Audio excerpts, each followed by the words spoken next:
Нүүрсний уур харуу цав цагаан хувцастай ороод хав хар хувцастай болоод гараад ирлээ. Гэхдээ энэ бол цочрдох зүйл биш.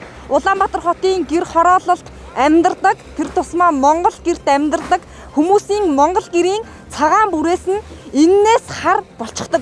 За өөрөөр хэлбэл бид өвөлдөө нийслэл хотынхоо төвд нүүрсний уурхайд амьдарч байгаа юм шиг тортогтой халтар нөхцөлд 20 жил амьдраад байгаа юм.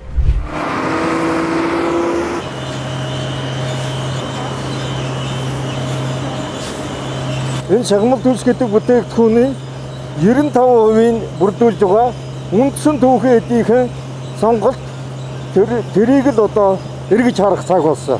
Тэгээ энэ үйлдвэрлэлийн технологи, энэ үйлдвэрлэлийн үйл ажиллагаа цаашдаа одоо хэрэглэгчдэр одоо ямар дамжлагаар очиж хадгалалтан дээр очиж явж гэнэ гэдэг дээр бүх зүйл дээр хариуцлага алдсан бол харагдаж байна. Өргөмэн сайтын сурвалжлах баг 5 толгой түлш компаниас мэдээллийг дамжуулж байна. За 02 дугаар тогтоолоор байгуулсан ажлын хэсэг өнөөдөр 5 толгой түлш компани дээр ирж за бүтээгдэхүүний орц найрлагад өөрчлөлт орсон эсэх болон үйлдвэрлэл яаж явж байгаа талаар одоо хилцүүлэг хийж хуралдсан. За үүний дараагаар бид яг одоо үйлдвэрлэлтэд танилцахад бэлэн болсон байна. За ер нь бол бид нар мэдлэнгээр яваад өнөөдөр их хөрсөн тийм үү. Тэгэхээр бид нар мэдлэнгээр цаашаа яваад утаа яг энэ төвшөндөө яг байх нэ. Өшөө бид нар судалгаа хөгжүүлэлтүүдийн ажлуудыг хийгээд хагас кокс болон баяжмалаар одоо эрчим хүчний нүүрсийг баяжуулаад баяжмалаар нь шахмал төвшин үйлдвэрлэх гэдэг ийм судалгааны ажлуудыг хийсэн.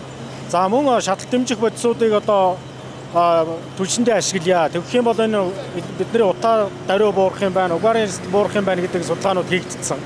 За энэ асуудлаар бас төрөвчээс нь бас нийслэлийн удирдлагуудад танилцуулаад байгаа. Одоо нөгөө хөхөрлөгийн хэмжээ, тоосон цар буурсан гэдэг үзүүлэлтийг та сая танилцууллаа л да. Тэгээ та өөрөө Улаанбаатар хотод ер нь амьдардгүй Улаанбаатарын утааг хараад нэрээ буурсан байна гэдэг саяны одоо энэ тайланд хэр ихтгэлтэй байгаа юм бэ? Судалгаанууд хийгээ явж байна.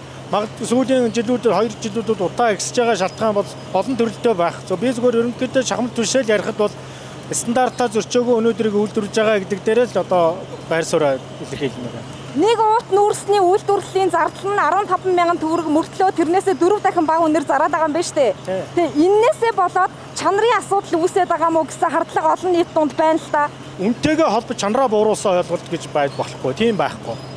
2019 оноос хойш эрх баригчдын утааны эсрэг авч хэрэгжүүлсэн ганц арга хэмжээ за 5 толгой түлш компани буюу сайжруулсан түлшний үйлдвэр байгаа.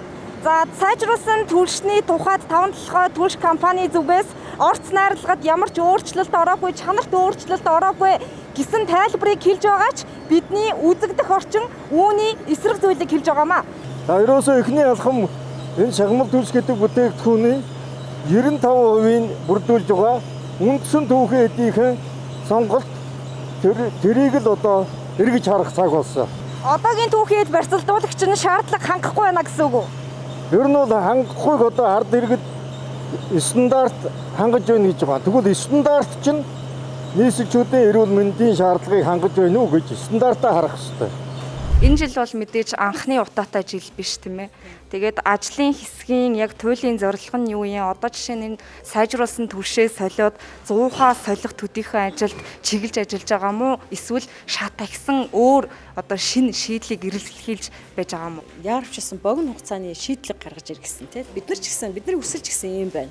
Энэ сайжруулсан шахмал түлшчин 2019 онд хэрэгжихдээ нөгөө богино хугацааны төслөөгээд хугацаа нь 5 жил байхаар зааж ийсэн шүү дээ. Тэгээ одоо 6 дахь жилдээ болж энэ 6 жилийн дараа түлшээ сайжруулна гэдэг юм яриа явж байгаа нь бас хэр үнэлэлт өгөхөөр асуудал юм бол цаашид бид яах юм бол 20 жил утаагаар амьсгаллаа цаашид хэдэн жил амьсгалах бол төлөвлөгөө асын төлөвлөгөө зорилго бий юу?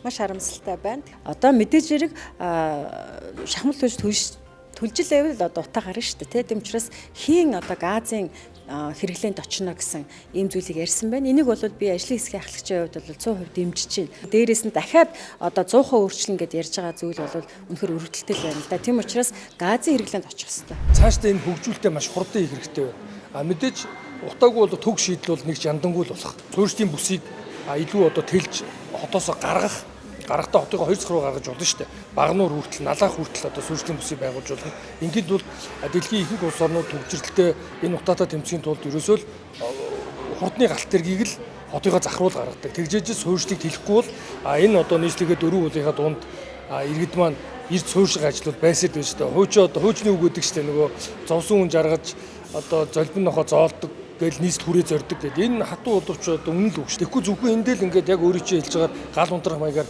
хандаад байвал энэ бол тийм хурдан шийтггүй шүү. Яг хүн амын тоо нэмэгдээд байна.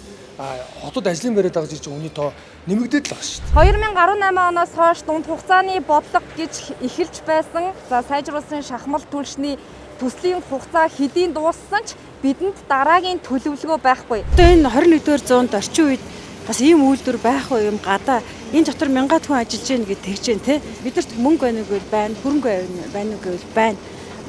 Ноу хау одоо тэр технологи нь улсууд одоо бэлэн юм байж штэ те. Гэтэл бид нар яагаад өнөөдөр ийм гадаа конвертийн ийм үйлдвэр хийж байна. Тэр өнөөдрийн бидний хариуцлагагүй, дарга нарын хариуцлагагүй, дотоод зохион байгуулалт байхгүй, судлаад идэг, судалсан юм ажил хэрэг болгодгүй энэ л зүйл харагдчих. Шахмал түлшний орц найрлагад өөрчлөлт орсон хэсэг талаар хэлэлцэхээс гадна за үндсэн бүтээгдэхүүнийг өөрчлөх ёстой талаар ярьлаа. За мөн гэр хороолт амьдардаг нийт өрхийн 60% нь зуухны асуудалтай байгаа учраас зуух шинжлэх ёстой гэх ийм асуудлыг мөн хүндсэн юм а. За Өргөмэн сайтын сурвалжлах баг 5 толгой түлш компани сайжруулсан түлш үйлдвэрлэдэг уурхай дээрээс мэдээллийг дамжууллаа.